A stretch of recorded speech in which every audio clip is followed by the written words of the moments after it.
ఇక AP NDA కూటమి ఎంపీలు కేంద్ర రైల్వే శాఖ మంత్రి అశ్విని వైష్ణవ్తో భేటీ అయ్యారు. వారి నియోజకవర్గాల్లోని రైల్వే పెండింగ్ ప్రాజెక్ట్స్లను కేంద్ర మంత్రి దృష్టికి తీసుకెళ్లారు. ఎంపీల విన్నపాలపై ఇటు కేంద్ర మంత్రి సానుకూలంగా స్పందించారని తెలిపారు కూటమి ఎంపీలు.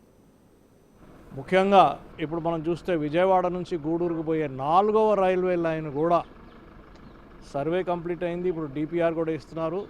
చాలా సుముఖంగా ఉన్నారు.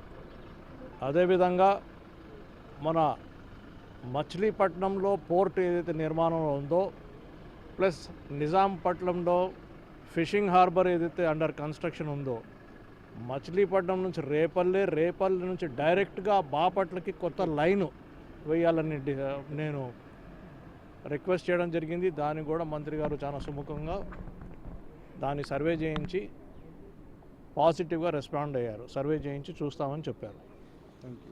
మరి ఇదే విధంగా చూస్తే ఆర్ఓబీలు ఆర్యూబీలు అయితే అవన్నీ ఒక ఎత్తు అయితే, చాలామంది ఎంపీల నుంచి వచ్చిన రిక్వెస్ట్ ఏంటంటే, ఏదైతే కోవిడ్ ముందు స్టాపులు ఉండినాయో ఆ స్టాపులు ఏదైతే ఎత్తేసారో ఇప్పుడు మళ్ళీ ఆ స్టాపులు మళ్ళీ స్టాపులు మళ్ళీ ఇంకోసారి పెట్టాలని అందరూ రిక్వెస్ట్ చేశారు.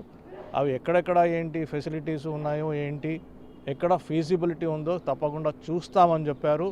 ముఖ్యంగా వందే భారత్ ట్రైన్స్ ఏవైతే ఉన్నాయో బాపట్ల చీరాలలో కూడా ఏదైతే స్టాప్ పెట్టాలని నేను కోరాను, అది కూడా చూస్తామని చెప్పారు. ముఖ్యంగా